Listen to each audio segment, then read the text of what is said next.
For almost 30 years, 75 Chrome Shop has been a family-run business with a dedicated team of longtime employees.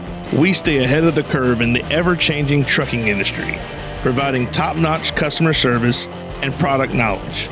Whether you're looking for the latest chrome accessories or hard-to-find parts, we've got you covered. We offer aftermarket chrome for all big rigs, custom vinyl lettering, acrylic signs, and tags.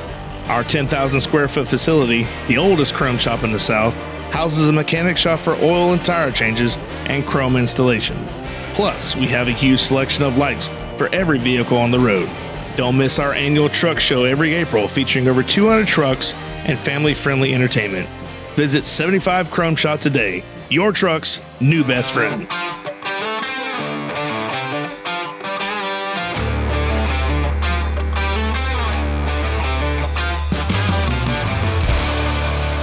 All right, welcome back to another edition of the Goblay Show. I'm your host, Billy Goble, and today we got a special guest.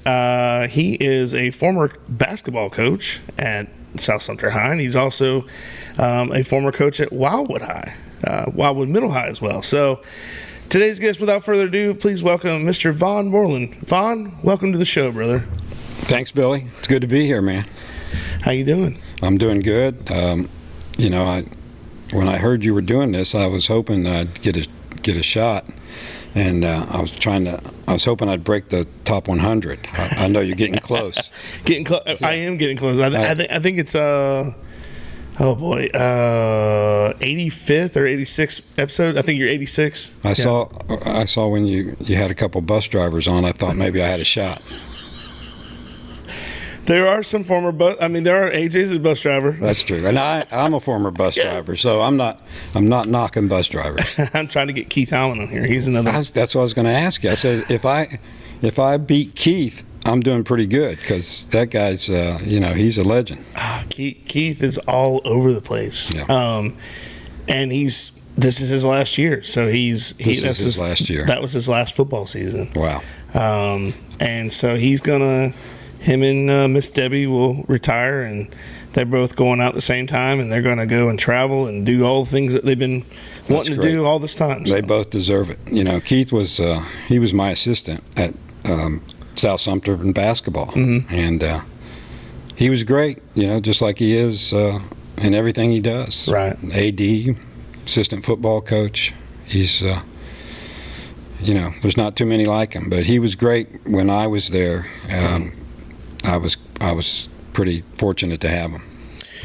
A lot of people don't know that for years he did our football field, and it was, he painted the lines on that thing every Friday or Thursday or Wednesday whenever he did it. Right. And it was to a T. Like it was his baby, and he was he got so good at it that he knew exactly how many paint cans it took. He was on it. A funny story about him, I think it was my senior year, he was painting the field, and one of the guys that was younger than me, a year younger, he went out there and remember the old Snickers commercial with the with the chefs? Yep. He decided to do that too, but not as big. It was a little chefs in the end zone. Yeah. And he found out, he saw it, and I thought he was gonna just go ballistic. He said, "Who did this?" Yeah. We all ratted him out. I could see him doing that. Yeah, we all ratted him out, and he went down I think the next period, he had, I think he had to go down to the ag field, walk down the ag field and said, hey, buddy, come here. Yeah. We got to fix this. There you go. You owe me something for this because you just desecrated Yeah, Keith was, he was a great guy to have. Yeah. I heard Inman's, thing with you, and he was talking about Keith and how he just did things without you didn't have to ask him to do it. He just did it, and he was great for me as a JV coach, assistant coach. Yeah, I loved having him. What are you doing these days? What do you what's I know you're retired now, so what's the life of a retiree? What does that consist of? Anything you want? Well, pretty much. I'm playing a lot of golf. Oh, yeah. And you'd think I'd get better, but I don't. There's that old adage about, when I was young, I played a lot of golf, and now I'm old, and I play a lot of golf, and I haven't gotten any better. I'm just older, no better, just older. Yeah. Well, you don't get better at something unless you do it. Yeah. A bunch of times. Yeah. So you kind of help yourself out by doing it. Right. So, yeah. Yeah, I think I've gotten a little better, but I played this morning, and actually shot a par round, so that's pretty unusual for me, but I was pretty proud of that. Oh, yeah. Anytime you can, golf is so hard. I wish I could play it as good as everybody makes it easy. As good as your dad, right? Yeah. Yeah. I wish I could do it as good as my dad. Well, see, he's got these really, really nice clubs, but he's a left-handed guy. Yeah. Oh, yeah. So he's got a set of pings that he does not use now. Okay. But I can't use them because they're left-handed. I'm a righty, so it's hard to. Unless I learn how to hit left-hand, that might be my issue. I might be a lefty. I've thought about switching, starting all over. Yeah. Because I got an ugly swing. I got a terrible swing. Yeah. But played a lot of golf with your dad, and we had some great times. After his heart attack, he played. I think I took him one time, or he's been twice maybe, but just doesn't have the stamina anymore. Sure. Obviously, it's hard for him to, but I know he misses it because right. It was fun to go out there and. And he was fun to play with. He was one of those guys that just made it fun. Yeah. Richard Hampton and I would play with your dad and Stan Burke, and we'd just have a blast. Yeah. Yeah. Laugh more than anything. Well, that's what it's all about. Yeah. You get people that you go with. And that's the reason why they do a foursome. Right. You get 4 guys that you can hang out with. Basically, you're just hanging out. Right. You're going there. You put money in for a tournament, but most of the time you're just donating that money because you don't want to. You're not trying to go out there and embarrass yourself. Right. That's my point of view. Well, my story is one time we were playing in the Sumter County Education tournament that they had up at Myona, and it was me and Hamp and your dad and Stan, and we were actually playing really good, better than we normally played. Right. And we really thought we had a shot at maybe being one of the top teams.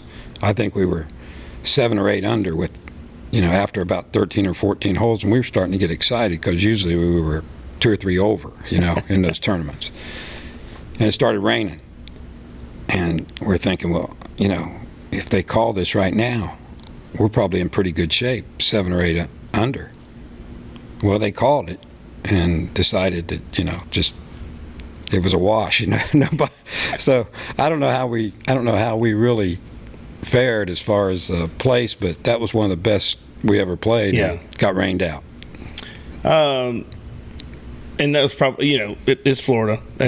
We just had Keanu Neal's camp. The camp, and then he does the golf tournament the next day. Oh, that's right. Yeah. And it was, we're I don't know, over 3/4 of the way through the tournament, and it looked like and it was typical July. Right. And the clouds are rolling in, and they drove up and they're like, "Hey, we're calling it." They don't play around. They just right. And I get it. It's all about safety, but those guys are like. They're like they're probably thinking the same thing. Like, well, we had this. Yeah. Come on. That's how we felt. That was the best we'd ever played. So we were excited. So I'm a delivery guy. Pretty much, I'm the courier. So I do a lot of if they have a golf tournament, I take I'll go to Outer Image, and they'll get the sponsorship boards and stuff. Right. And I'll have to take them to the golf course. And first time I ever went, I went to. I don't remember the golf course's name, but it's right past. It's in between 466A and 44, like Turtle Creek or something like that. Okay. Yeah. So just past Everglades. I'm sorry, Eisenhower. That's what it is. Past Eisenhower. And so, anyways, we went there, and this lady goes. I had no idea where I was going, and I went to the pro shop and I was like, hey, I'm with the school board. I got the thing for the tournament. And then like, I called first, and the lady goes, oh yeah, you could tell she's from somewhere up near Michigan, or not Michigan, but Massachusetts. Yeah. She's like, yeah, take it to the Cotton.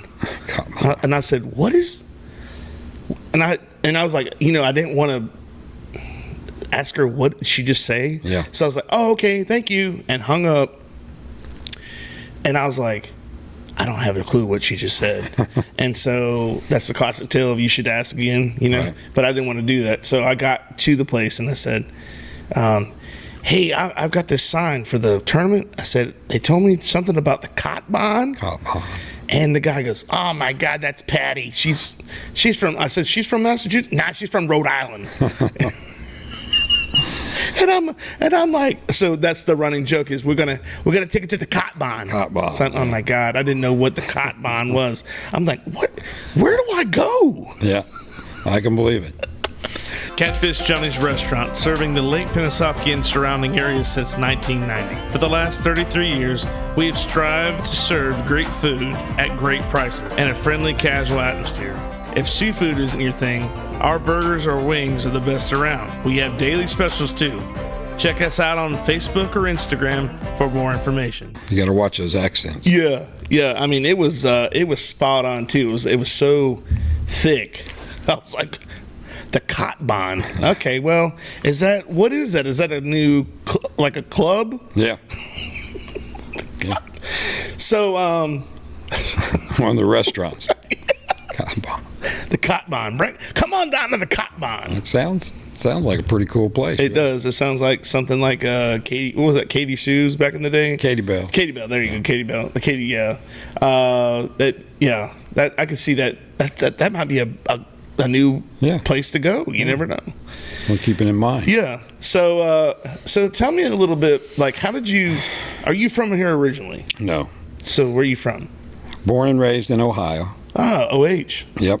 I was you was waiting for me, weren't you? I was testing you. I wear those sometimes. I've got a Ohio State shirt, and I wear those, and I'm where I am. I'm walking down the sidewalk or whatever, and people will say OH, and I'm like, I mean, I didn't go to Ohio State, so it's not right. It's not born in me, but. Do you have to say it? I mean, do you have to say it even though you didn't go there, right? Because you're from Ohio. Yeah, I think so. Especially if you're wearing a shirt, right, or a hat, right. You got to say it. Yeah, I'm getting better at it. I'm working on it. That's what my little grandson says about. I'm working on it. Yeah, I got a little grandson. He's 3 years old, and we've been trying to get Cooper to say, yes sir and no sir and no ma'am and yes ma'am, and when he forgets, I look at him, he goes, I'm working on it. He says, I'm working on it. I said, okay, keep working on it. He sounds like the state. Yeah. Why aren't these roads fixed? We're working on it. Working on tolls. Hey, we got toll money here. We're waiting on it. All these limbs and branches, we'll get to it. So you're from Ohio. Ohio. We're at in Ohio. Southwest corner, just north of Cincinnati. Okay. About an hour. Okay. A little town. I grew up in a little town called Fairhaven. Okay. And my wife Kay says, when I talk about it, she says that sounds a lot like Mayberry. I said, it's pretty close. Yeah. We had one store. Yeah. One general store, 2 gas pumps. 150, 200 people in the town, and it was just a great place to grow up. I had a great memories. All the kids, we played ball all the time, and It was just a lot of fun. I was going to ask you this. The next question was going to be, did you play any sports growing up? Well, Little League was big, baseball, and we started playing organized baseball like when we were 8, mm-hmm. and then from Little League we went into, I think it was Pony League, and then Junior League, and so I played baseball pretty much all the way through. And even played in high school, but Little League was, that was a big deal. When I was 13, I was playing. Well, I was actually at practice. It's kind of funny. my mom's got a 97th birthday coming up this week, and we've been contacting some people from back there, you know, in the hometown, and one of my best friends called today to wish her a happy birthday on voicemail. And he's the guy that when you played dodgeball in PE, he got picked first because he had the arm. I was going to say he had the arm, yeah. Yeah, and sometimes I got picked second, so we were never on the same team, and he was usually the one that was, you know, hitting me in the chest with that red rubber ball and putting me out. But one night at baseball practice, he was trying to, I think we were scrimmaging, and I was stealing third, and he was catching, and he came up throwing and caught me right in my left eye as I was looking toward home plate. I was never really good at baseball after that because I got kind of shy of, you know, fastballs and curveballs and stuff. I still played, but I felt like I was pretty good up until that point. But, you know, I took a pretty good shot in the eye. I spent some time in hospital. So wow. It was pretty severe. Wow. Yeah. Yeah, that's crazy. I mean, the battle balls are tough enough, but like that kickball, like you're talking about the big red ball. Yeah. For dodgeball. Yes, for dodgeball. That, man, I could just, when you say it, I can feel it. Like I can hear it, and I can feel it, and I can hear that. Ping! Yeah. You know, we got to where, and I taught a lot of PE. We got to where we'd find, you know, we used the softballs, you know. Oh yeah. That really. Oh yeah. They couldn't hurt you. The ones you could like almost squeeze. Yeah. Kind of like a Nerf ball almost. But yeah, that baseball was hard. And those red dodgeballs we used to use, you know. Oh yeah. You could knock somebody out with one of those. Oh yeah. That was one of my favorite things when I would sub at the middle school.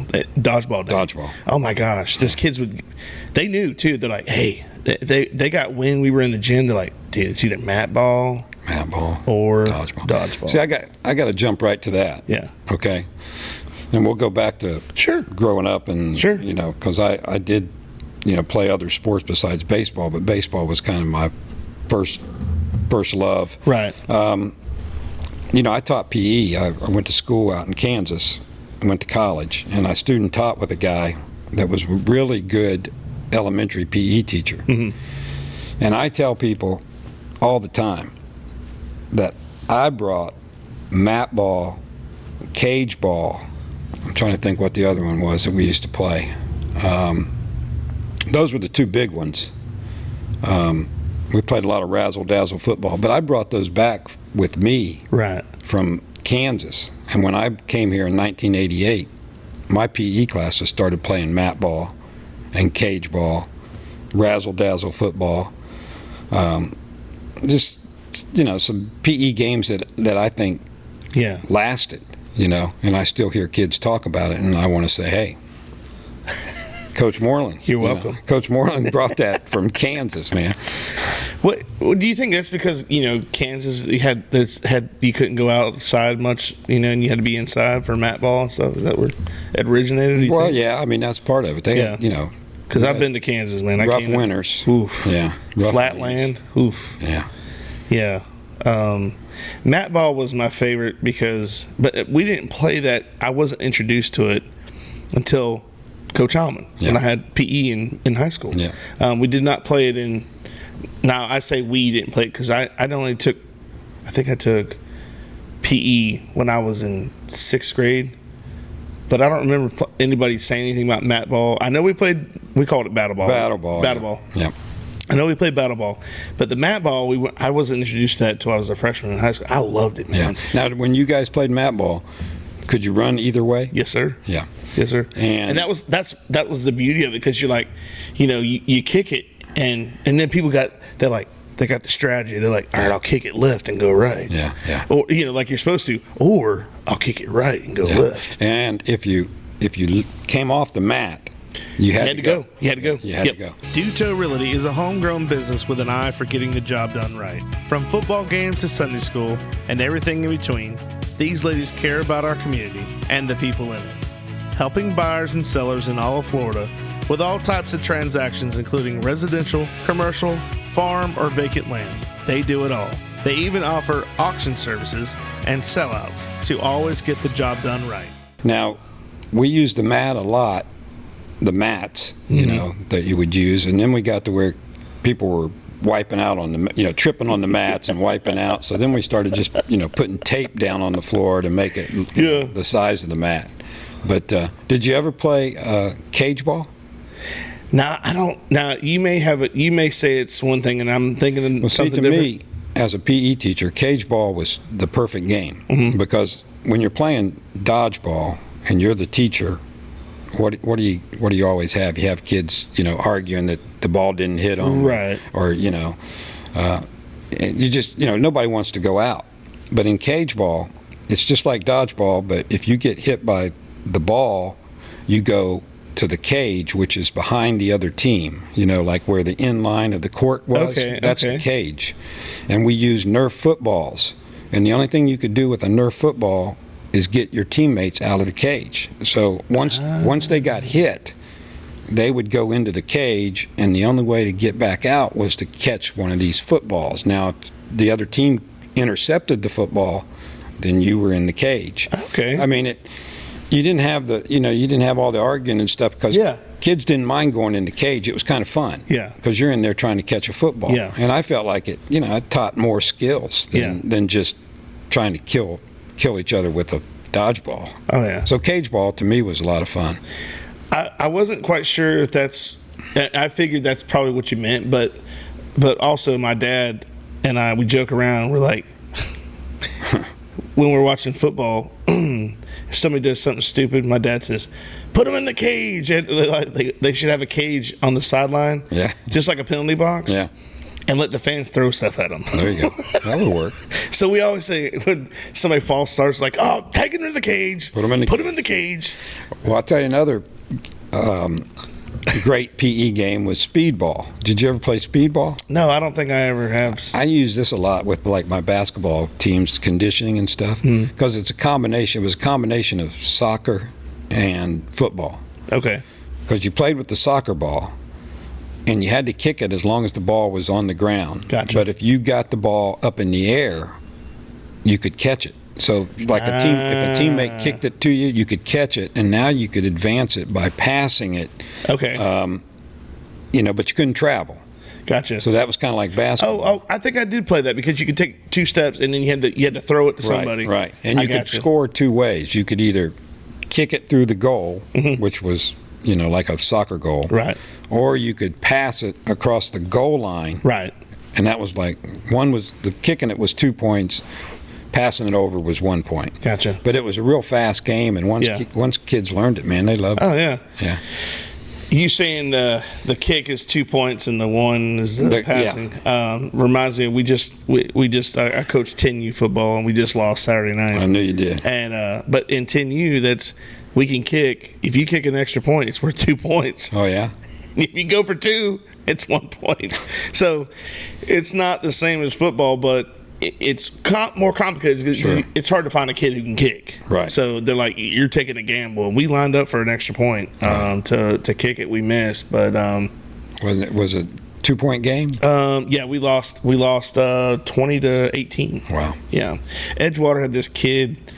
He was just a little scat back. He was, man. We had our kids would get him all crowded and corralled up, and then he just like how Wart Dunn used to be, just elusive, and it was we couldn't catch him. Yeah, but it was a close game. It wasn't like he was just running all over us, but it was just like he ran more and got less yards, if you know what I mean. Yeah, than he would if he just went straight in a straight line. You know, he danced around, and it was like, I'm like, somebody hit this kid, like take him down, grab him, somebody grab hold of him and somebody else come help. You know, but very sad. It was.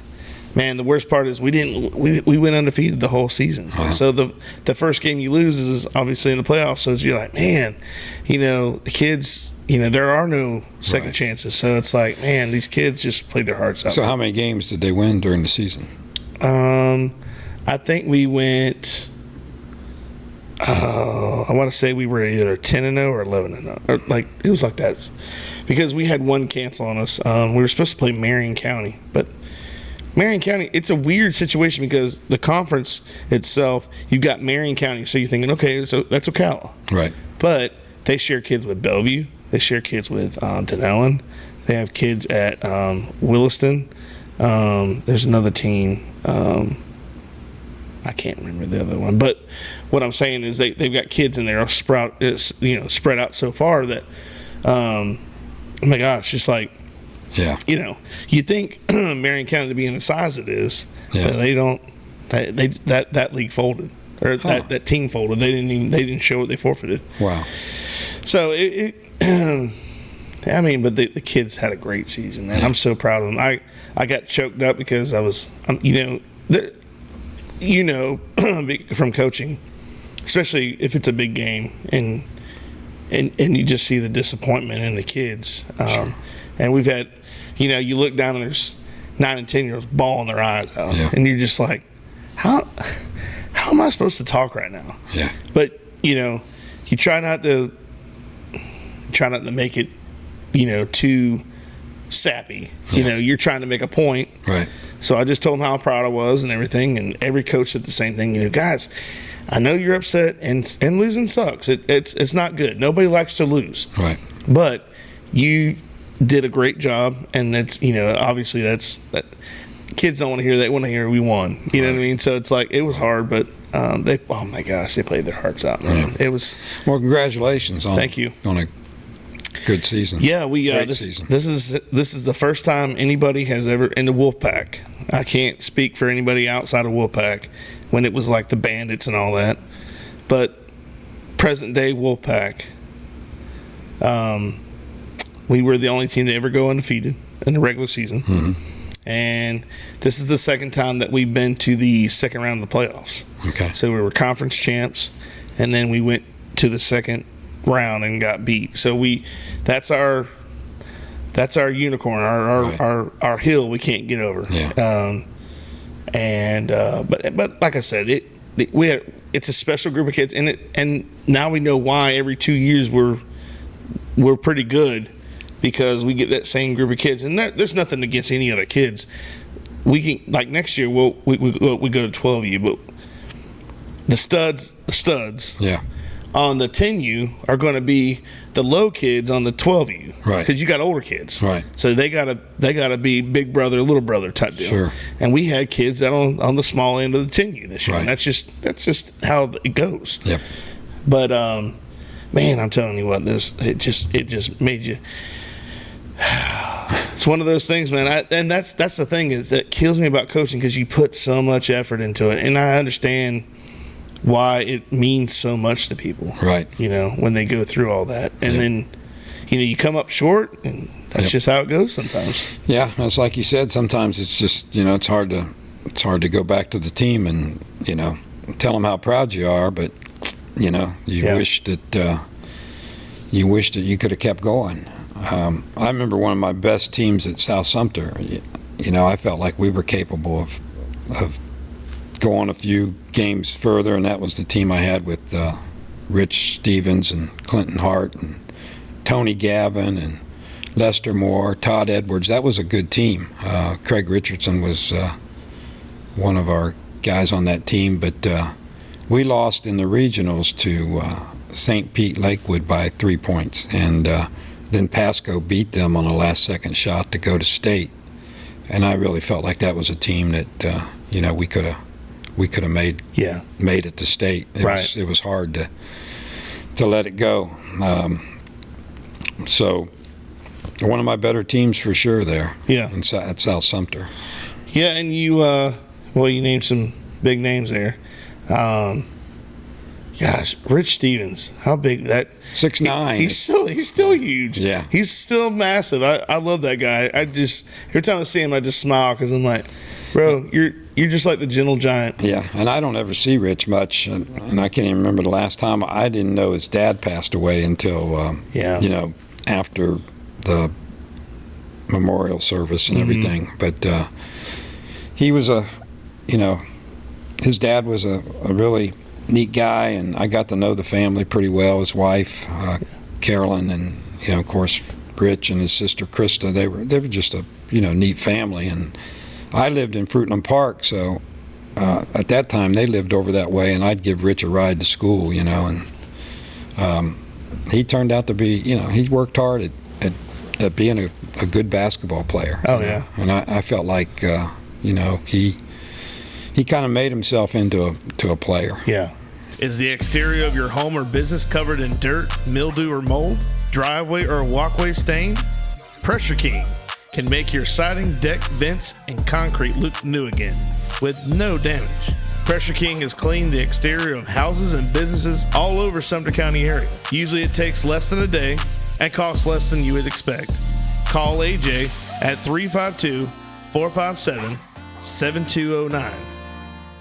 The only reason why I'm tying this in is because you said when you're talking about Rich, that there was an incident where there was a young man who passed away on the court.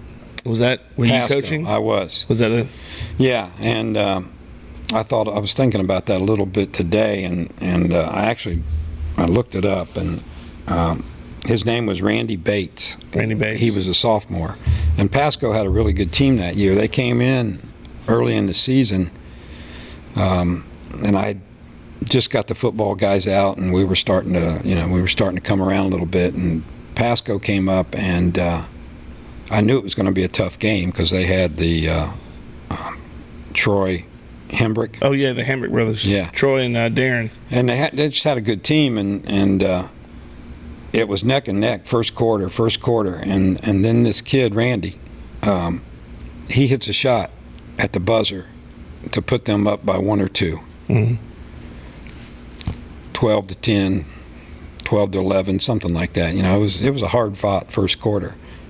On the way to the huddle, he collapsed, and everything was done that you were supposed to do. But the way I remember it is that, I was told later that he was pretty much gone when he hit the floor. Wow! And it was sad. He was a sophomore. Pasco came back that year to South Sumter. We hosted the regional, and they came back, and they won their first game by like 2 points. They beat North Marion. We lost to Lakewood in a nail biter. After beating in the regional quarterfinals, we beat Gainesville Eastside. That was a good game. And Lakewood had a couple really good guards, and we had a chance. I think we were down 3, and I think we took 4 or 5 threes at the end of the game to tie it. Right. And nothing fell. And then they turned around the next night and played Pasco, and Hembrick. Am I saying that right? Yeah, Hembrick. Hembrick. Troy hit a shot from top of the circle at the buzzer to win. Oh, and they went to state. So wow. They kind of they were playing for Randy. Yeah. And that was a memorable game for sure. And we didn't finish that game. It was over after the first quarter. Yeah, I was just about to ask you, how do you continue a game after something like that happens? The game was canceled, and it was hard for them. In fact, they petitioned the state, I think, because they didn't want to really come back to South Sumter and play the regionals. Right. But it worked out for them. Yeah, for sure. Yeah. But that was a memorable game. We had a couple memorable games. We played a game against Wildwood, I think that same season, at Wildwood, empty gym. We played like at 3 or 4 o'clock in the afternoon, and oh, wow. They didn't let any fans in because when we played at South Sumter, mm-hmm. It was a close game. We ended up winning. I think it was one of the first times that we beat Wildwood when I was coaching, and we ended up winning. They missed a last-second shot, and something happened out in the parking lot, fight.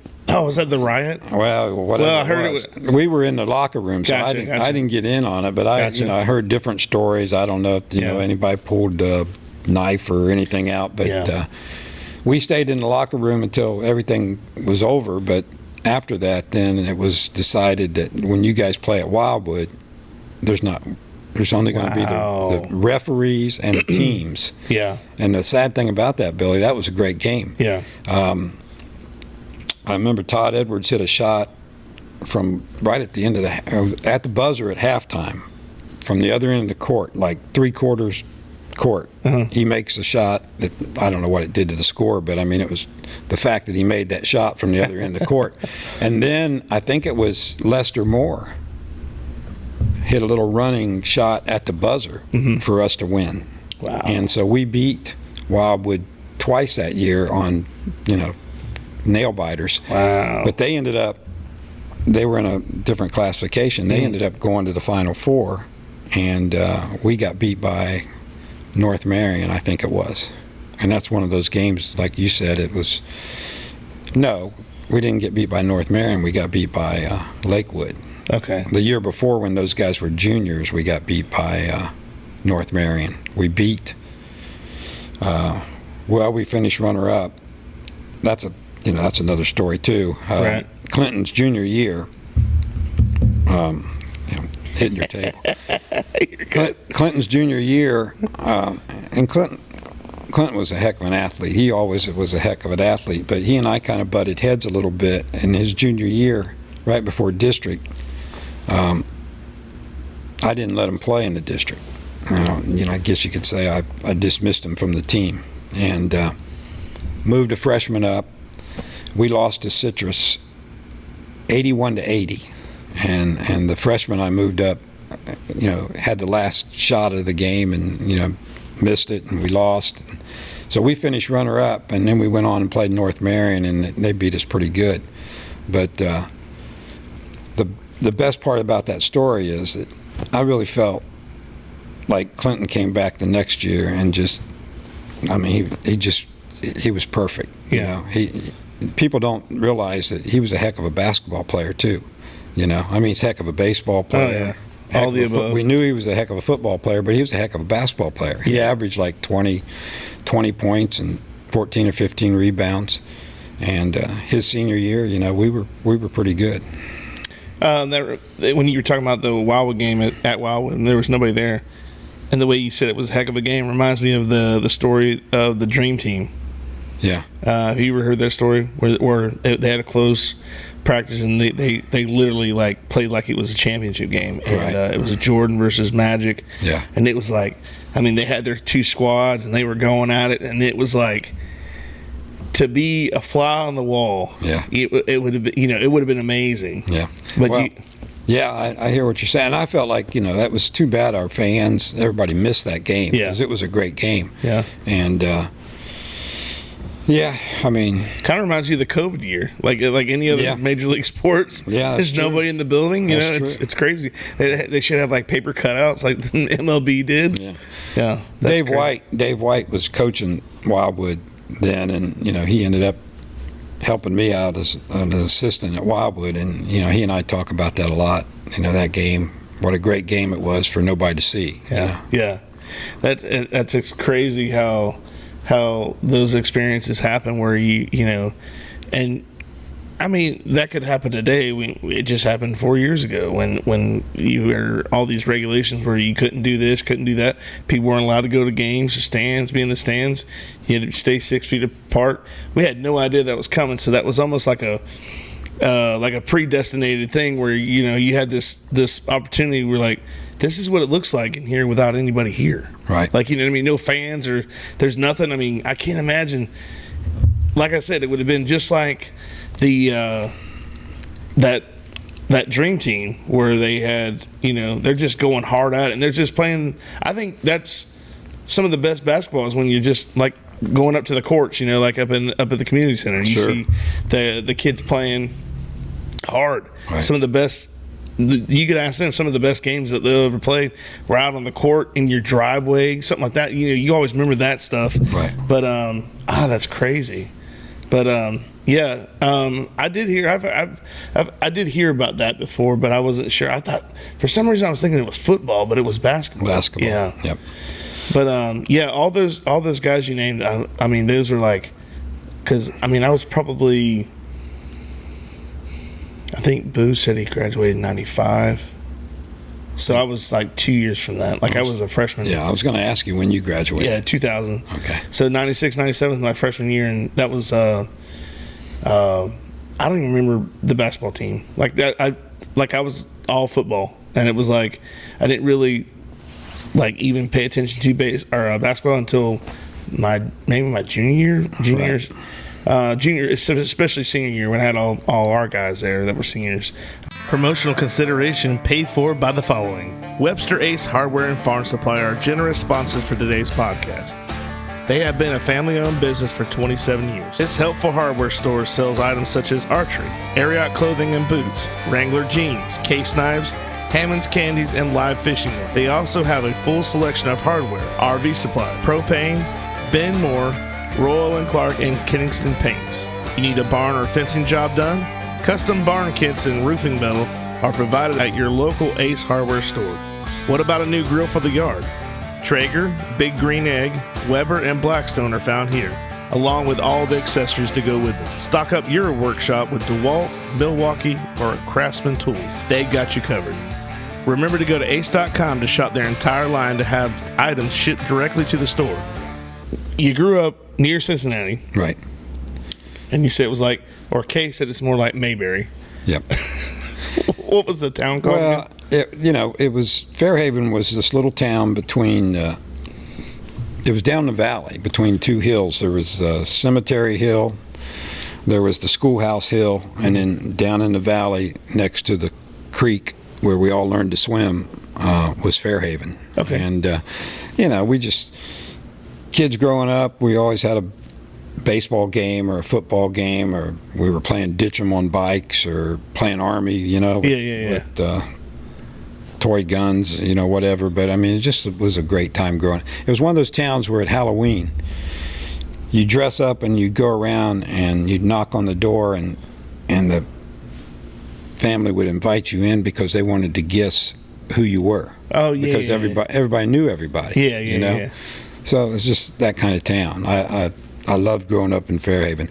But I played Little League Baseball. I also played Pee Wee football, and that wasn't in Fairhaven. We had to travel to, like, going from, I don't know, maybe from Bushnell to Dade City. We played. Oh, okay.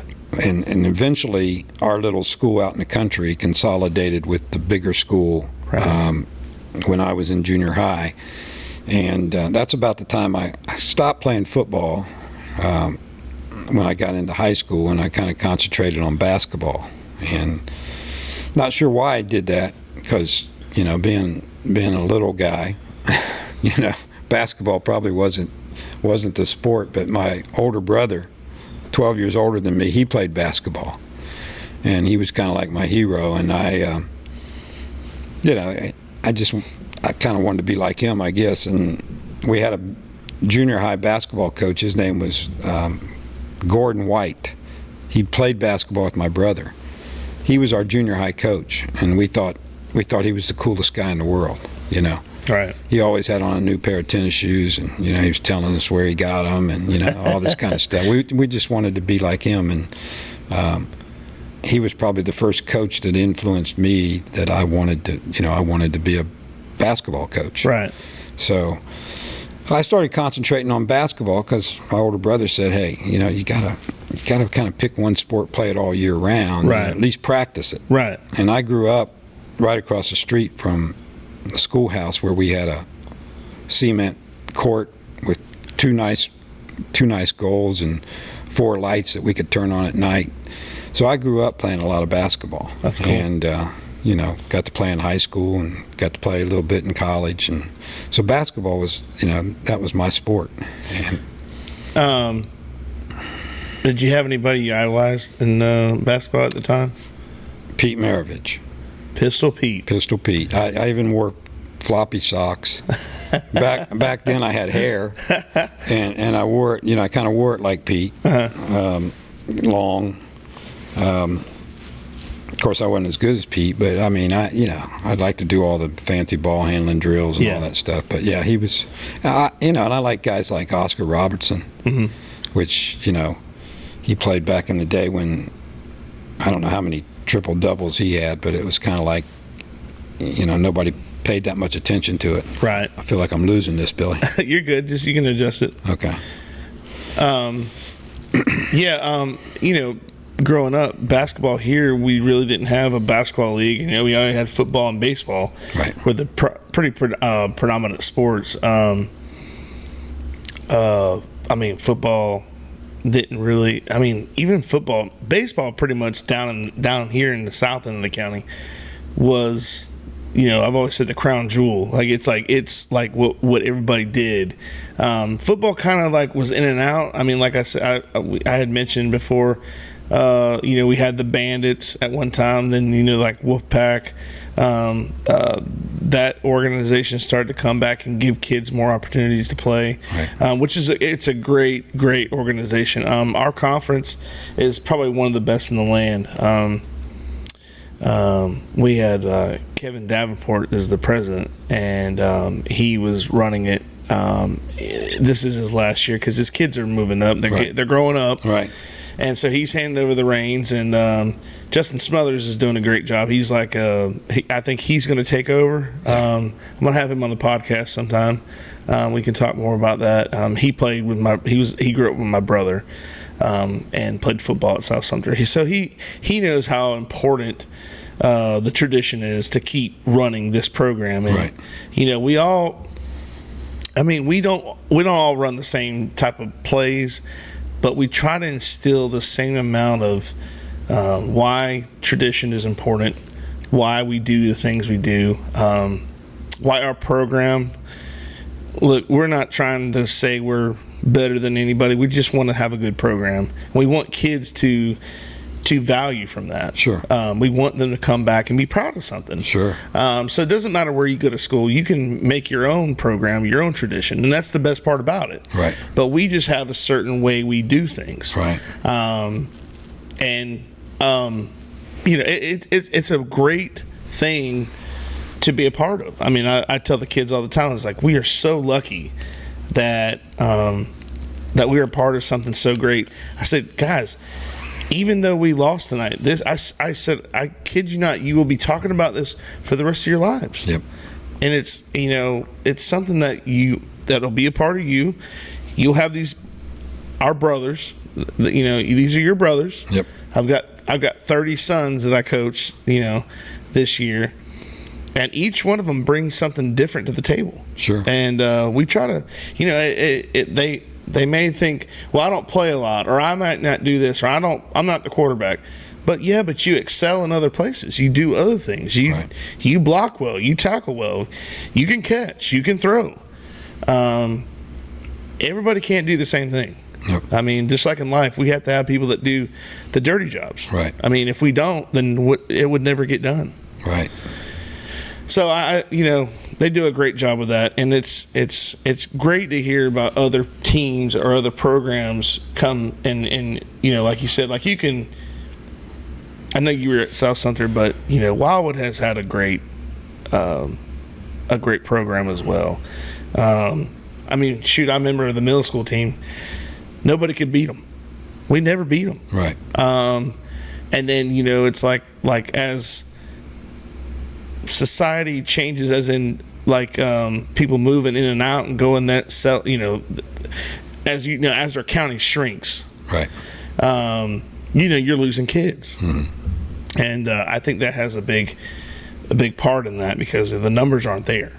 I mean, you got these other teams there's teams out west that got six players on the team. They play football. I don't know. I don't know how they do it. Yeah.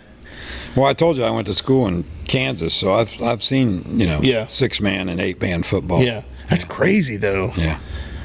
Where out in Kansas did you go?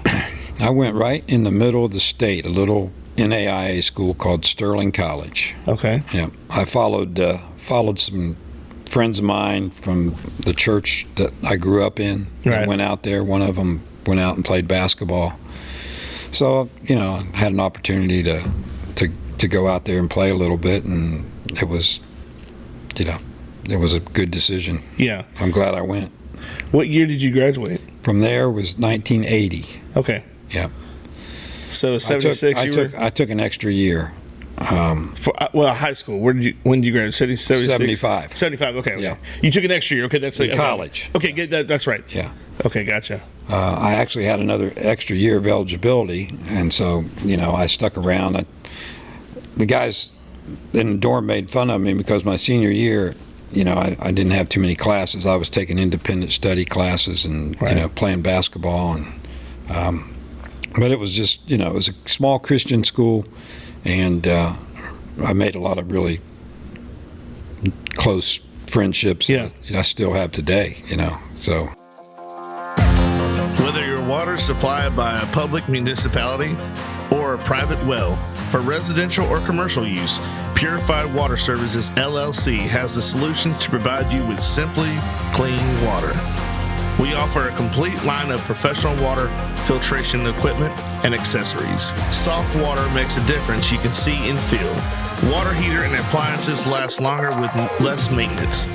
Iron and H2S filters eliminate iron stains and offensive rotten egg odors, and protects your water softener equipment from iron fouling. No matter what your problem is, Purified Water Services LLC has a solution.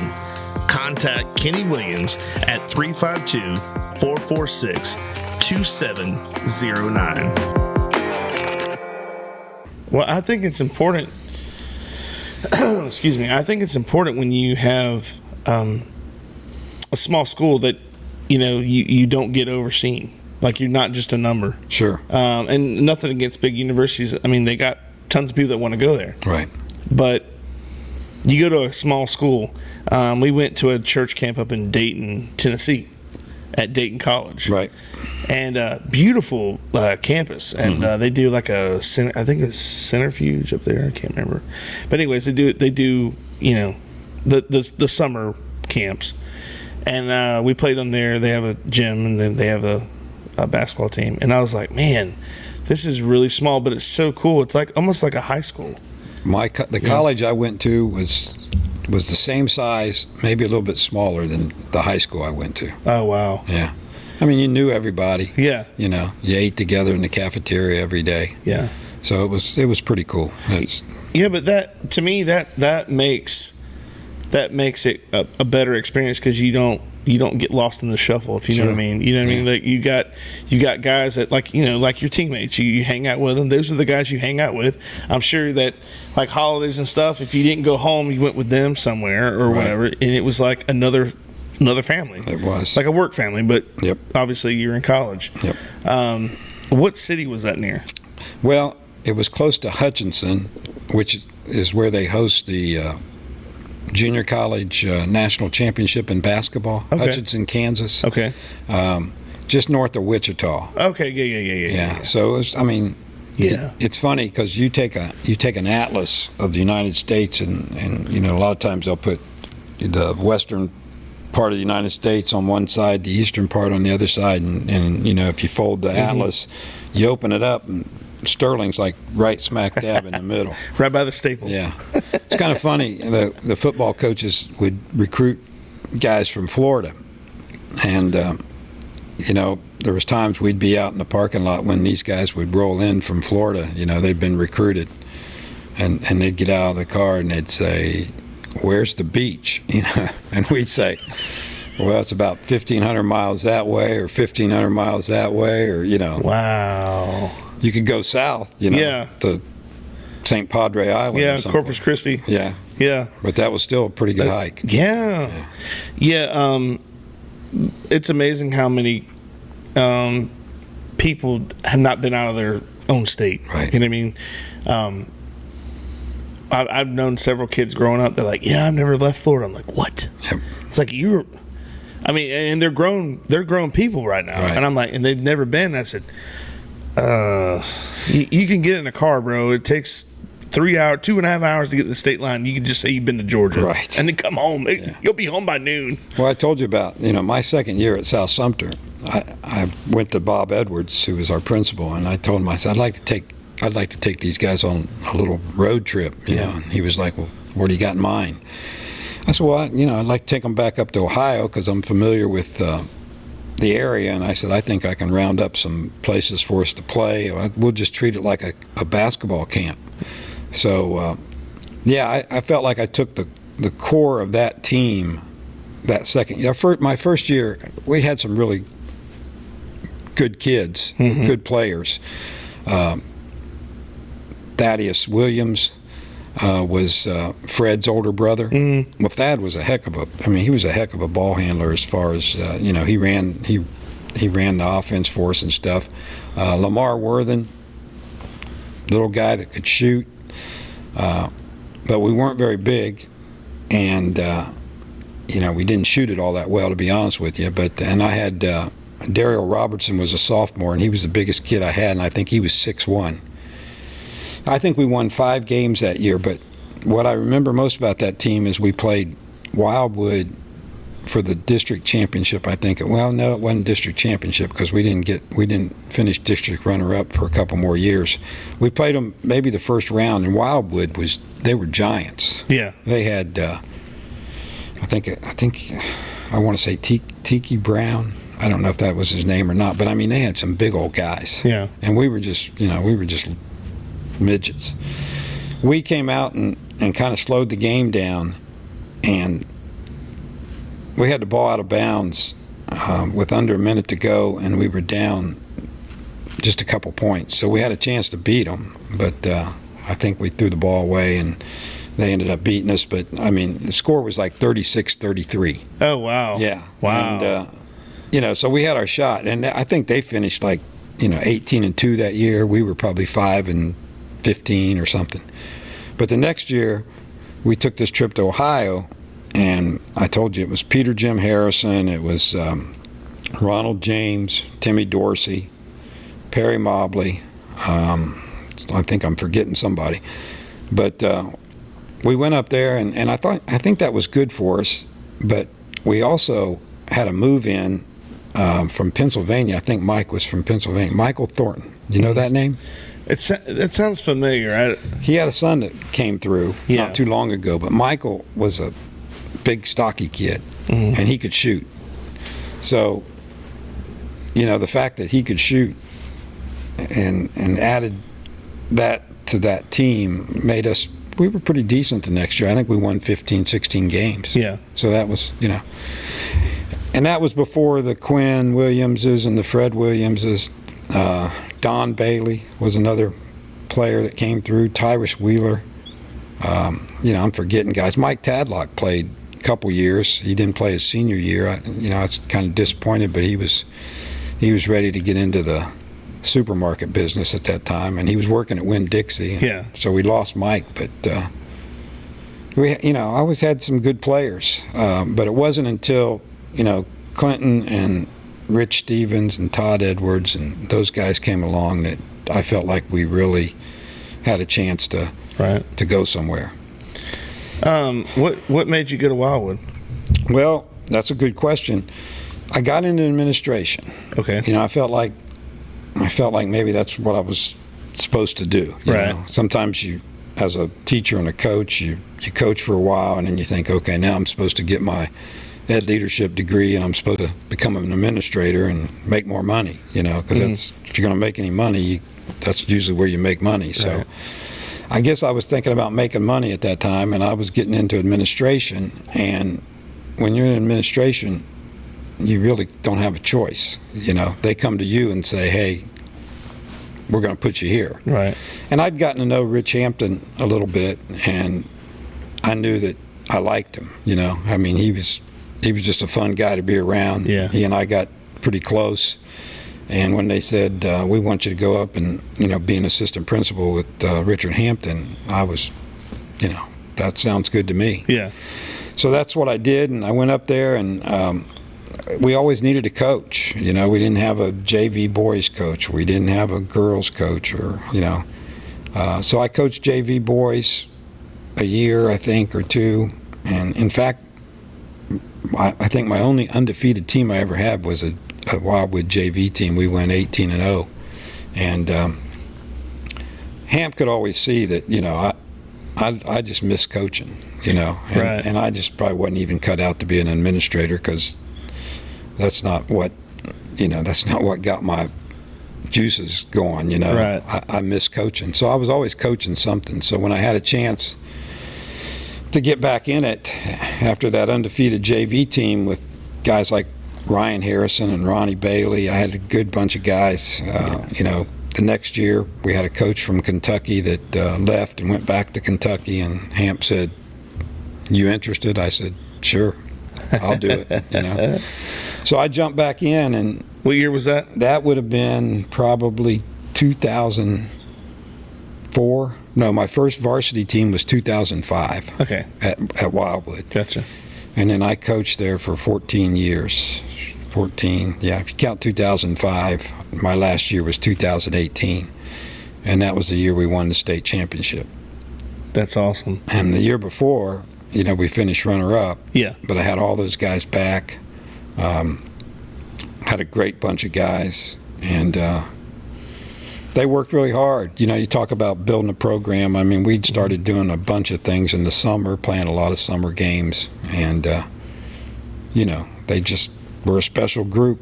Guys like Shamar Rose, Darian Wilson, Marcus Nyblack, Brian McMullen. He played down here for a couple years, but then he came back to Wildwood, and Brian was actually the one that hit the game-winning shot against Madison County in the semifinals. One of the most exciting basketball games I've ever been a part of. Wow. And I just happened to have a ringside seat. But I think we trailed by as much as 14. This was in the semifinals to Madison County. And they had a really good player, Travis J. And, I was kind of thinking, well, we finished runner-up last year. It looks like we're going to, hang our hat on the fact that we got back to the Final Four this year, because we're down 14 and, it's fourth quarter. And then all of a sudden, things started clicking. We were running a half-court trap. Guys started making steals, making baskets. Marcus made a couple big plays. Shamar Rose hit a big three. Next thing you know, we're down 3 points. And they got the ball and missed a runner. We got the rebound, and with a minute to go, we called timeout. Actually, we're tied at this point because Marcus had hit a long three-pointer to tie the game with about 1:05 to go. So they come down, they miss the shot, we get the rebound, we come down, we call timeout, there's a minute to go. And we talk about the fact that they're in a zone, and if they stay in a zone, then we're going to hold the ball and go for the last shot, which is always kind of scary because that's a long time to hold the ball. Yeah, absolutely. But we wouldn't have tried to do that if they hadn't been in a zone. And at that point, I had I always had good assistant coaches, but DeJuan Graham was helping me and Dave White was helping me, but we had Brian McMullen. He was up at the high post playing, at the foul line on offense, and Coach Graham said, "Hey, why don't you put Darian at the high post because he handles the ball better, and we're probably going to be, holding the ball for a minute. We might need his ball handling out there at the high post." Right. So we put Brian down underneath the basket. And sure enough, we came out and they stayed in a zone, and we held the ball and got down to 5 seconds. And Marcus Nyblack, he'd been eyeing Brian McMullen down under the basket, and he makes this no-look pass from the top of the circle underneath the basket, and Brian McMullen goes up and catches it, comes down, little head fake. Madison County guys go flying by, and he lays it up and in, and we win by 2 points. Wow. It was exciting. Wow. It was kind of, the championship game was kind of a letdown after that one, but we ended up beating Blountstown in the championship game by 8 points or something. I mean, it was a fairly close game, but not near as exciting as that Madison County semifinals. Thanks for watching part 1 of this 2-part podcast. Check out full episodes on YouTube and Spotify.